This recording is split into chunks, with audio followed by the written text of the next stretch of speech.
In our previous lecture, we discussed about the Michael Faraday CRT experiment, and we discussed all the conclusion obtained from that experiment. So let's proceed to our story. And around the 1850, there were many scientists who were working on the gas discharge tube. And in 1870, James Clerk Maxwell was the first scientist who introduced the comprehensive explanation about the electromagnetic wave. But before James Clerk Maxwell, there was no explanation about how charged particles interact, how electric and magnetic field interact with each other, and how electric field can construct magnetic field and magnetic field can construct electric field. Okay मतलब electric field किसको बनाता है, magnetic field को बना देता है, और magnetic field किसको बना देता है, इलेक्ट्रिक फील्ड को बना देता है। और ये अपन ने फिजिक्स के अंदर पढ़ते हैं भी है अपन, ठीक है। करंट करंट है, करंट कैसे जनरेट हुआ, वोल्टेज डिफरेंस की वजह से, यानी कि इलेक्ट्रिक फील्ड की वजह से, ठीक है। और करंट क्या बना देता है, मैग्नेटिक फील्ड ला देता है। तो मतलब इलेक्ट्रिक फील्ड से क्या बना, मैग्नेटिक फील्ड बना।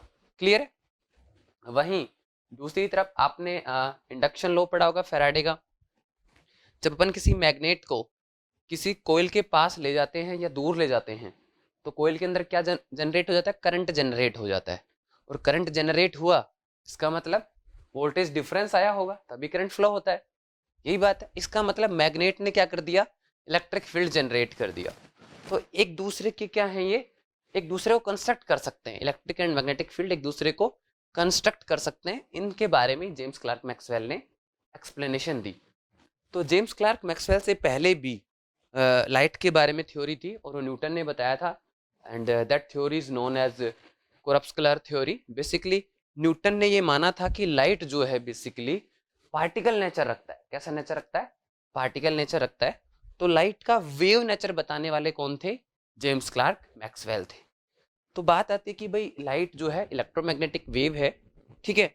इलेक्ट्रोमैग्नेटिक वेव क्या है, जैसे बाकी वेव्स होती हैं, waves क्या हैं, waves are just disturbance in medium basically, or you can say that oscillation of any physical quantity, वही क्या होता है, वेव होता है।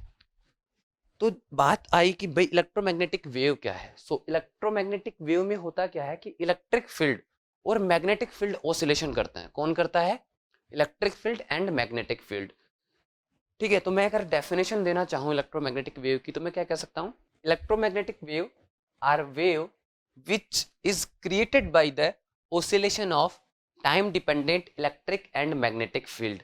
यानी कि जब इलेक्ट्रिक एंड मैग्नेटिक फील्ड क्या करते हैं, ओसिलेशन करते हैं, तो वहां से किसका कंस्ट्रक्शन होता है, इलेक्ट्रोमैग्नेटिक वेव का कंस्ट्रक्शन होता है।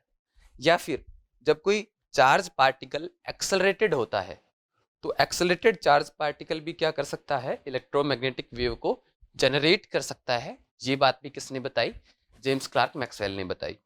सो we can say that electromagnetic wave is a wave which is constructed by the oscillation of electric and magnetic field or by the accelerating charge particle। Clear? So this is the first concept provided by the James Clerk Maxwell। Second point उन्होंने क्या बताया कि जैसे अपन बाकी waves की बात करें, जैसे साउंड वेव की बात करें, तो साउंड वेव में क्या होता है, मीडियम की जरूरत है, क्योंकि जो मीडियम के पार्टिकल्स हैं वही ऑसिलेशन करते हैं, ठीक है। मीन साउंड वेव को किसकी जरूरत है ट्रैवल के लिए, मीडियम की जरूरत है। लेकिन इलेक्ट्रोमैग्नेटिक वेव में ऐसा नहीं है। जैसे अपने स्टार्स जितने भी, जैसे सन की बात कर ले अपन, तो सन से जो रेडिएशन आता है वो क्या करता है, फ्री स्पेस में ट्रैवल करता है। अगर मीडियम की जरूरत होती तो सन की जो लाइट है वो कभी अर्थ तक आ ही नहीं पाती। इसका मतलब क्या कह सकते हैं अपन, electromagnetic wave need not any medium to travel, यानी कि ट्रैवल करने के लिए इलेक्ट्रोमैग्नेटिक वेव को किसी भी मीडियम की जरूरत नहीं होती है। वो बिना मीडियम के यानी कि फ्री स्पेस में भी ट्रैवल कर सकती हैं। क्लियर है। थर्ड बात जो जेम्स क्लार्क मैक्सवेल ने बताई कि there are many different type of electromagnetic wave and we can classify them on the basis of value of wavelength and frequency. कि भाई जो वेवलेंथ है और जो फ्रीक्वेंसी है उसके बेस पर हम क्या कर सकते हैं, इलेक्ट्रोमैग्नेटिक वेव को क्लासीफाई कर सकते हैं डिफरेंट टाइप्स के अंदर। तो सवाल उठता है कि सर ये वेवलेंथ क्या है और ये फ्रीक्वेंसी क्या है। ठीक है, तो वेवलेंथ और फ्रीक्वेंसी पे जाने से पहले अपन बात करते हैं general representation of electromagnetic wave. तो इलेक्ट्रोमैग्नेटिक वेव में क्या होगा, वेव है मतलब ट्रैवल कर रही है, किसी एक डायरेक्शन में जा रही है। ठीक है, तो इलेक्ट्रोमैग्नेटिक वेव किस डायरेक्शन में ट्रैवल कर रही है उसके लिए हम क्या करते हैं, वेव वेक्टर को इंट्रोड्यूस कराते हैं, and that is k vector. तो ये जो के वेक्टर है ये हमें क्या बताता है कि इलेक्ट्रोमैग्नेटिक वेव किस डायरेक्शन में जा रही है। क्लियर है। उसके बाद हमने क्या कहा था शुरू में कि इलेक्ट्रोमैग्नेटिक वेव में क्या होता है, oscillating electric and magnetic field होते हैं। अब ये जो दोनों फील्ड हैं यानी कि जो इलेक्ट्रिक फील्ड और जो मैग्नेटिक फील्ड है ये हमेशा परपेंडिकुलर होते हैं इलेक्ट्रोमैग्नेटिक वेव के लिए, एक सिंपल रिप्रेजेंटेशन के लिए। ठीक है, बट अगर आप हायर क्लासेस में जाओगे, ठीक है, और मीडियम जैसे कंडक्टिंग मीडियम आ जाता है तो वहाँ पर कुछ और फिजिकल क्वांटिटी अपन इंट्रोड्यूस करेंगे जैसे डिस्प्लेसमेंट वेक्टर। तो displacement vector and the magnetic field हमेशा परपेंडिकुलर होते हैं, बट इलेक्ट्रिक फील्ड और मैग्नेटिक फील्ड हमेशा परपेंडिकुलर हों ये बात सही नहीं है, बट इन जनरल केस क्योंकि अपन सिर्फ अभी 12th स्टैंडर्ड की बात कर रहे हैं। ठीक है, तो 12th स्टैंडर्ड तक यही आपको एनसीईआरटी बुक्स में लिखा हुआ मिलेगा कि ई वेक्टर और बी वेक्टर हमेशा परपेंडिकुलर होते हैं, मतलब जो ऑसिलेशन जो होगा उनका वो हमेशा कैसा होगा, परपेंडिकुलर होगा। और ये बात कहाँ तक सही है, this concept is right for the free space and the linear dielectrics. ठीक है, डाइलेक्ट्रिक भी आप जो है फिजिक्स के अंदर पढ़ोगे, तो अगर लीनियर डाइलेक्ट्रिक मीडियम है या फ्री स्पेस है तो डेफिनेटली इलेक्ट्रिक फील्ड और मैग्नेटिक फील्ड क्या होंगे, परपेंडिकुलर होंगे। क्लियर है। तो इलेक्ट्रिक फील्ड और मैग्नेटिक फील्ड क्या है, परपेंडिकुलर ऑसिलेशन कर रहे हैं। तो मान लीजिए मैं यहाँ पे रिप्रेजेंटेशन बनाना चाहता हूँ एक इलेक्ट्रोमैग्नेटिक वेव के लिए। तो यहाँ पे हमारे पास जो आपको याद रखना है दो बातें हैं रिप्रेजेंटेशन के लिए। पहली कि इलेक्ट्रिक फील्ड और मैग्नेटिक फील्ड एक दूसरे के परपेंडिकुलर ऑसिलेट करेंगे। दूसरी कि जो वेव जो है वो इन दोनों की डायरेक्शन के अलावा जो तीसरी डायरेक्शन है उसमें मूव करेगी। मींस कंक्लूजन क्या है, electric field, magnetic field and wave vector that is k vector, all three are mutually perpendicular to each other, यानी कि तीनों के तीनों क्या होंगे, एक दूसरे के परपेंडिकुलर होंगे। ठीक है, फॉर एग्जाम्पल मान लीजिए अगर आपकी वेव एक्स डायरेक्शन में मूव कर रही है, किस डायरेक्शन में मूव कर रही है, एक्स डायरेक्शन में मूव कर रही है, तो इलेक्ट्रिक फील्ड का ऑसिलेशन किस डायरेक्शन में होगा, वाई डायरेक्शन में होगा। मैग्नेटिक फील्ड का ऑसिलेशन किस डायरेक्शन में होगा, जेड डायरेक्शन में होगा। किस डायरेक्शन में होगा, जेड डायरेक्शन में होगा। क्लियर है। आप क्या करना, इलेक्ट्रिक फील्ड और मैग्नेटिक फील्ड का क्रॉस प्रोडक्ट करना, क्रॉस प्रोडक्ट करना सीखा है आपने। तो क्रॉस प्रोडक्ट से जो डायरेक्शन आती है वो डायरेक्शन वेव वेक्टर की डायरेक्शन होती है, यानी कि वेव के प्रोपगेशन की डायरेक्शन होती है। तो यहाँ पर जो आप देख पा रहे हो ये एक सही रिप्रेजेंटेशन है, क्योंकि क्रॉस प्रोडक्ट कैसे निकालते हैं अपन, फर्स्ट वेक्टर की तरफ अपनी फिंगर्स को आप स्प्रेड कीजिए और दूसरे वेक्टर की तरफ क्या कर लीजिए, उनको कर्ल कर लीजिए, मोड़ लीजिए। तो जो थंब होगा वो किसको बताएगा, रिजल्टेंट वेक्टर की डायरेक्शन को बताएगा। तो यहाँ पे रिप्रेजेंटेशन आप देख सकते हो कि मेरा इलेक्ट्रिक फील्ड किस डायरेक्शन में है, वाई डायरेक्शन में है। ई क्रॉस बी, तो मैंने मैग्नेटिक फील्ड किधर है, जेड डायरेक्शन में है, तो मैंने मैग्नेटिक फील्ड की अलोंग क्या किया, मेरी फिंगर्स को कर्ल किया, मोड़ा। तो अंगूठा किस डायरेक्शन में आया, एक्स डायरेक्शन में आया। इसका मतलब वेव किस डायरेक्शन में प्रोपगेट कर रही है, एक्स डायरेक्शन में प्रोपगेट कर रही है। तो आपको याद क्या रखना है कि इलेक्ट्रिक फील्ड, मैग्नेटिक फील्ड और वेव प्रोपगेशन की डायरेक्शन तीनों क्या है, एक दूसरे के परपेंडिकुलर है। ठीक है। और दूसरी बात, इलेक्ट्रिक फील्ड और मैग्नेटिक फील्ड के क्रॉस प्रोडक्ट से जो डायरेक्शन आती है वो डायरेक्शन किसकी होती है, वेव के प्रोपगेशन की डायरेक्शन होती है, यानी कि वेव वेक्टर की डायरेक्शन होती है। क्लियर है। ठीक है, अब यहाँ पे आप वेव देख पा रहे हो। अब हम बात करते हैं कि वेव लेंथ क्या होता है और फ्रीक्वेंसी क्या होती है। तो वेव लेंथ क्या होता है, किसी भी वेव के अंदर क्रेस्ट, क्रेस्ट का मतलब टॉप पॉइंट, और ट्रो, ट्रो का मतलब लोवेस्ट पॉइंट। तो या तो आप कह सकते हो कि सक्सेसिव क्रेस्ट के बीच की जो डिस्टेंस है वो वेवलेंथ है, या फिर आप कह सकते हो कि सक्सेसिव ट्रो के बीच की जो डिस्टेंस है वो वेवलेंथ है। So I can define wavelength by the distance between two successive crest और टू सक्सेसिव ट्रो। क्लियर है। यानी कि टू सक्सेसिव क्रेस्ट के बीच की जो डिस्टेंस है वो ही क्या है, वेवलेंथ है। तो मान लीजिए ये मेरा फर्स्ट क्रेस्ट है, ये मेरा दूसरा क्रेस्ट है, इन दोनों के बीच की डिस्टेंस क्या हो गई, इन दोनों के बीच की डिस्टेंस क्या हो गई, वेवलेंथ हो गई। और वेवलेंथ को रिप्रेजेंट किया जाता है लैम्डा से। किससे रिप्रेजेंट किया जाता है, लैम्डा से रिप्रेजेंट किया जाता है। क्लियर है। अब बात करते हैं फ्रीक्वेंसी की। किसकी बात करते हैं, frequency. So frequency is number of oscillation पर सेकंड, कि एक सेकंड में वेव ने कितनी बार ऑसिलेशन किया, वेव ने कितनी बार ऑसिलेशन किया, वही क्या हो जाती है, फ्रीक्वेंसी हो जाती है। या फिर आप कोई भी एक ट्रैवलिंग वेव पकड़ लीजिए, उसका एक पॉइंट फिक्स कर दीजिए। अब ये देखिए आप उस पर्टिकुलर पॉइंट से यूनिट टाइम में कितनी वेव ट्रैवल करके जा रही है।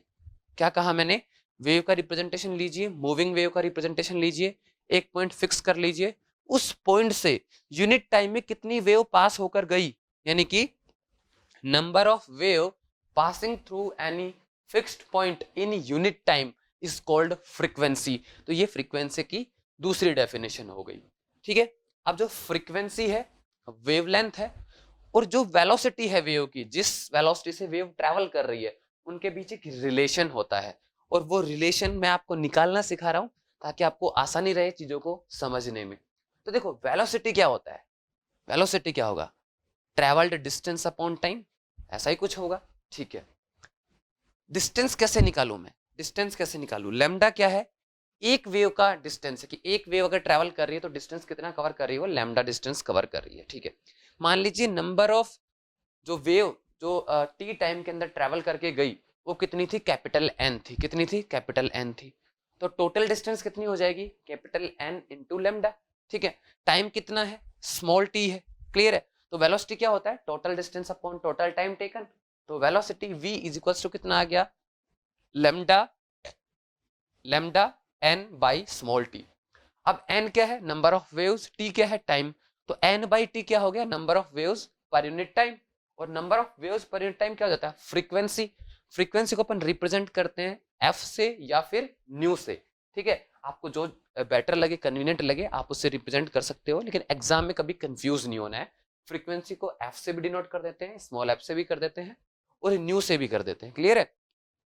तो यहां से मेरे पास एक रिलेशन आ गया, वेलोसिटी इक्वल्स टू वेवलेंथ, यानी कि lambda into frequency, lambda F. तो यहाँ पे अपने पास जो फाइनल जो मैथमेटिकल रिलेशन आया है वो क्या आ गया, v equals to lambda into f. ठीक है, इस रिलेशन को आप बॉक्स में बंद कर दीजिए और इस रिलेशन को आपको याद रखना है। अब मान लीजिए अगर आपकी इलेक्ट्रोमैग्नेटिक वेव फ्री स्पेस के अंदर ट्रैवल कर रही है, किसके अंदर ट्रैवल कर रही है, फ्री स्पेस के अंदर ट्रैवल कर रही है, तो उस सिचुएशन में क्या होगा, आपको पता है फ्री स्पेस के अंदर speed of electromagnetic wave is maximum and that is nothing but 3 into 10⁻8 metre per second. ठीक है, तो फ्री स्पेस के लिए जो आपका रिलेशन है v equals to lambda f, ये क्या बन जाता है, c equals to lambda f, क्योंकि c क्या है, स्पीड ऑफ लाइट, जो कि क्या होती है, मैक्सिमम होती है, and that is the first postulate of STR also, है ना। आइंस्टाइन ने अपनी थ्योरी दी थी, स्पेशल थ्योरी ऑफ रिलेटिविटी, जो आप अपनी आगे की क्लासेस में पढ़ोगे। लेकिन यहाँ पर अपन इतना ही देखते हैं कि भाई जो स्पीड ऑफ लाइट है वो मैक्सिमम होती है फ्री स्पेस के अंदर, उससे फास्ट कुछ भी ट्रैवल नहीं कर सकता है, according to the first postulate of theory proposed by the Einstein, that is special theory of relativity. Clear है, तो यहाँ पे आपको मैथमेटिकल रिलेशन मिल गया, वेवलेंथ क्या होता है पता चल गया, फ्रीक्वेंसी क्या होती है पता चल गया।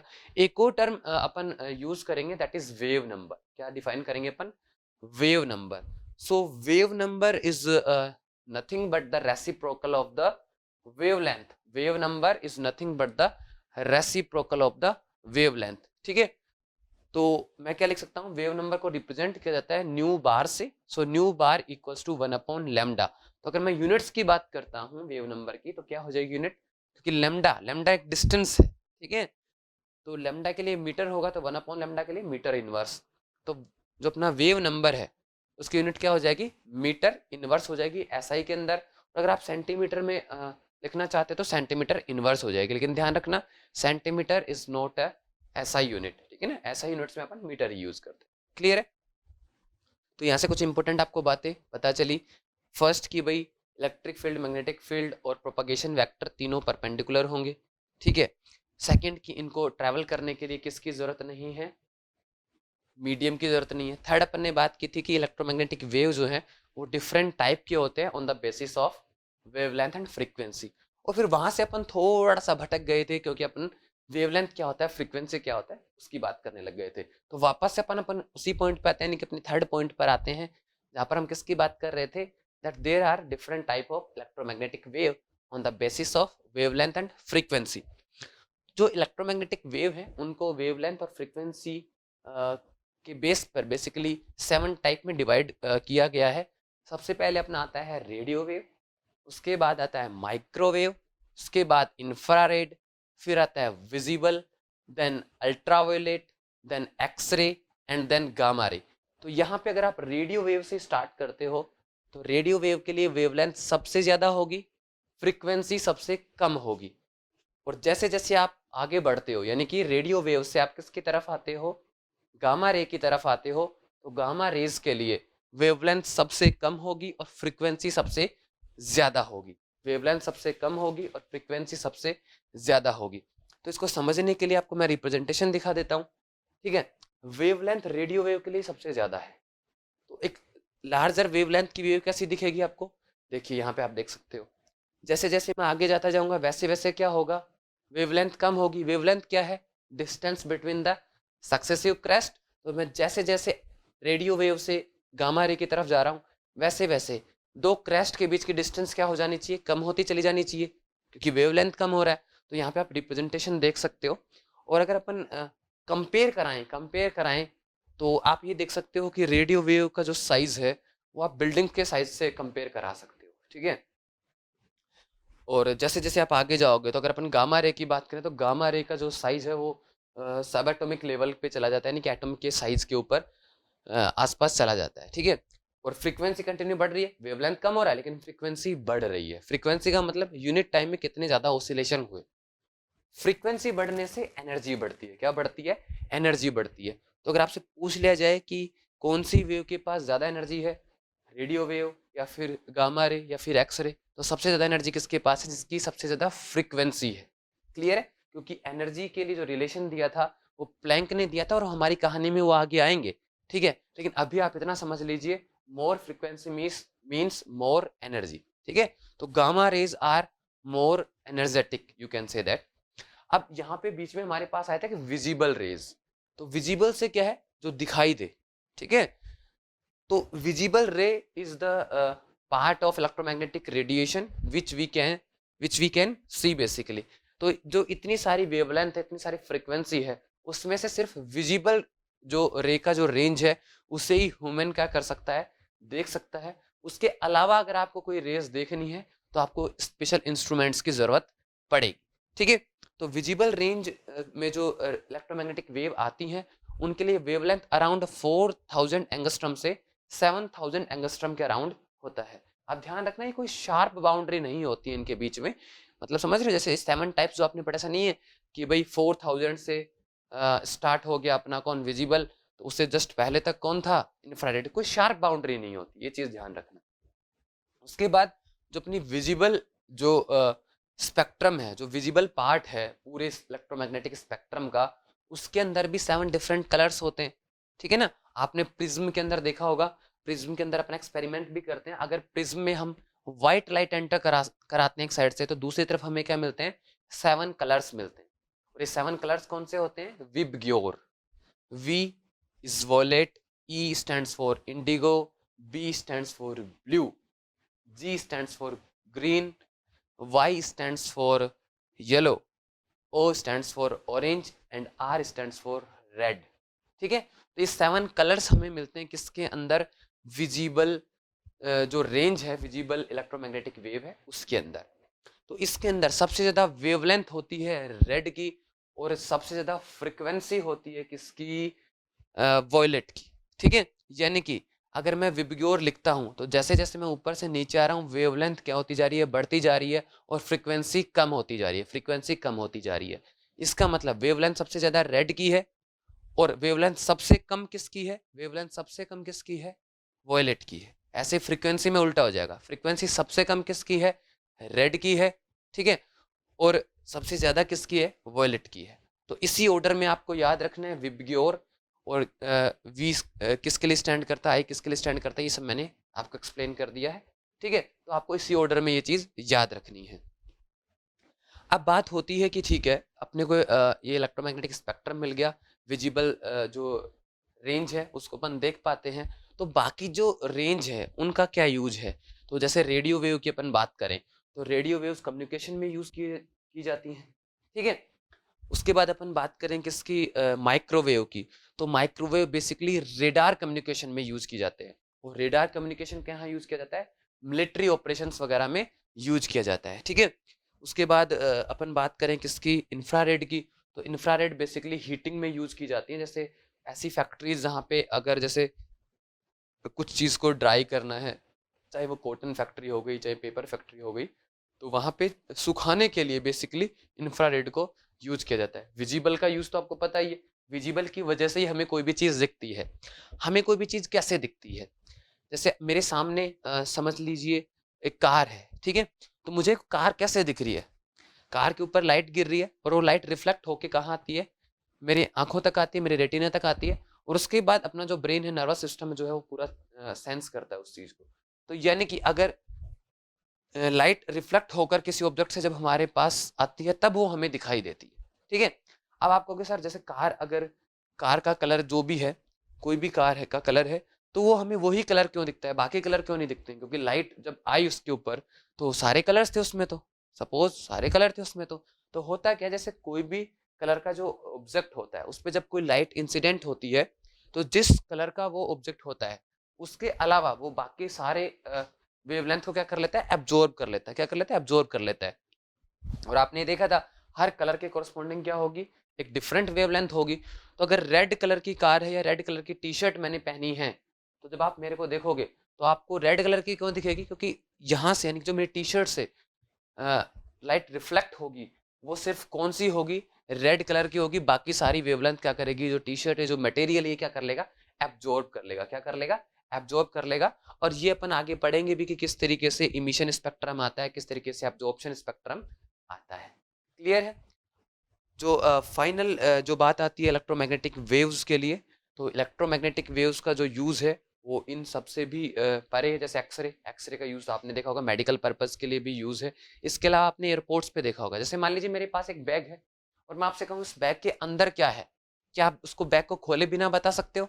No, no one can, no one can tell that, specially if you are not Rajinikanth. Okay, Rajinikanth do can do anything, okay, but if you are not Rajnikant you can't do such thing.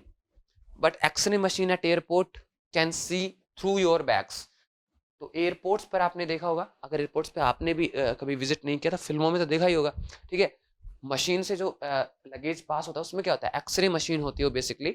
और वहां पे screen पर उस bag के अंदर क्या क्या है वो सारी चीजें दिख जाती है। जैसे आपने कभी आपका हाथ पैर कुछ टूटा हो, हड्डी टूटी हो, एक्सरे करवाया होगा, ठीक है। तो आप नॉर्मली अगर देखते हो तो क्या आपको अपनी बोन्स दिखाई देती हैं? क्या नहीं दिखाई देती है? लेकिन एक्सरे के अंदर आपकी जो बोन्स हैं उनका जो क्रैक है, कहाँ से क्रैक हुई है, सारी चीजें क्लियरली दिखती हैं। तो इस तरीके से एक्सरे का वहां पे यूज होता है, ठीक है। तो electromagnetic waves have very vast application in our daily life as well, ठीक है। उसके बाद 1886 के अंदर एक्सपेरिमेंट किया गोल्डस्टीन ने। और क्योंकि जैसे कि मैंने कहा कि बस वो टाइम ही ऐसा था कि बस सब पीछे पड़े हुए थे गैस डिस्चार्ज ट्यूब के। So Goldstein experimented on a gas discharge tube, and this time Goldstein take the same setup as Faraday took in CRT experiment, but this time instead of uh, anode, Goldstein make the porous on the cathode electrode, okay. And when the very high voltage difference is applied across the electrodes, then Goldstein observed that there is something which is coming out from the anode and traveling to the cathode. Now you may ask that is those rays were visible by the naked eyes? No. Goldstein did the same thing which was done by the Faraday. Goldstein ने भी वही किया जो Faraday ने किया था। Goldstein ने क्या किया, कैथोड के अंदर पोरस बनाए, होल्स बनाए, चैनल्स बनाए, यानी कि होल होल बनाए। कुल मिला के बात इतनी सी है। और उसके पीछे पीछे वाले पार्ट पर, यानी एनोड के पीछे वाले पार्ट पर, सॉरी कैथोड के पीछे वाले पार्ट पर क्या की, fluorescent material like zinc sulphide की पॉलिश कर दी। अब जैसे जैसे वोल्टेज डिफरेंस बढ़ाते गए और जब वोल्टेज डिफरेंस कुछ 1000 वोल्ट्स हो गया, तब क्या हुआ कि जो अपना कैथोड था उसके पीछे क्या दिखती है, ग्लिटरिंग दिखती है, यानी कि ग्लो नजर आता है। अब वो फ्लोरोसेंट मटेरियल की जो पॉलिश थी वो ग्लो कब देगी? जब उससे कुछ आके टकरा रहा है। अब क्योंकि इस बार उल्टा हुआ, कैथोड रे एक्सपेरिमेंट में क्या हुआ था, कैथोड से रे निकल रही थी और एनोड की तरफ ट्रेवल कर रही थी। इस बार उल्टा हो रहा है, मतलब कुछ एनोड से निकल रहा है और किधर जा रहा है, कैथोड की तरफ जा रहा है, क्योंकि अपन उनकी प्रेजेंस कहाँ देख पा रहे हैं, कैथोड के पीछे वाले पार्ट पर, जहां पे अपन ने फ्लोरोसेंट मटेरियल की पॉलिश की हुई है। ठीक है, तो इस तरीके से गोल्डस्टीन ने कंफर्म किया दैट पॉजिटिव चार्ज भी एग्जिस्ट करता है, और इसीलिए अपन कहते हैं कि गोल्डस्टीन ने सबसे पहले प्रोटॉन के बारे में बताया। लेकिन गोल्डस्टीन ने अच्छे से नहीं बता पाया कि हाँ ये जो पार्टिकल्स हैं प्रोटॉन ही हैं क्या, बस उन्होंने ये कहा कि जो भी रेज निकली हैं, ठीक है, ये बिल्कुल अपोजिट बिहेवियर रखेंगे as compare to the cathode ray. ठीक है, तो इन रेज को गोल्डस्टीन ने क्या नाम दिया, कैनेल रे। क्या नाम दिया, कैनेल रे। तो 1886 के अंदर अपन ये कह सकते हैं कि Goldstein confirmed the existence of the positive charge and he named those rays Canel rays. Okay, फिर 1887 आया, क्या आया 1887, और 1887 के अंदर हेनरिक हर्ट्ज ने इलेक्ट्रोमैग्नेटिक वेव के एग्जिस्टेंस को कंफर्म कर दिया। अब देखो एक्सप्लेनेशन उनके एग्जिस्टेंस के कंफर्मेशन से बहुत पहले आ गई थी, क्योंकि 1870 के अंदर ही जेम्स क्लार्क मैक्सवेल ने पूरी की पूरी एक्सप्लेनेशन दे दी थी। ठीक है, पूरी की पूरी एक्सप्लेनेशन दे दी थी 1870 के अंदर, लेकिन एक्सपेरिमेंटली कि हाँ इलेक्ट्रोमैग्नेटिक वेव एग्जिस्ट करती हैं, और वो सारे के सारे जो लॉज हैं जो कि जेम्स क्लार्क मैक्सवेल ने बताए, उन सभी को फॉलो करती है। इसको किसने कंफर्म किया, हेनरिक हर्ट्ज ने कंफर्म किया। और इसीलिए उन्हीं के रेस्पेक्ट में जो फ्रीक्वेंसी की जो यूनिट है वो क्या यूज की जाती है, हर्ट्ज यूज की जाती है। क्या यूज की जाती है, हर्ट्ज यूज की जाती है। क्लियर है?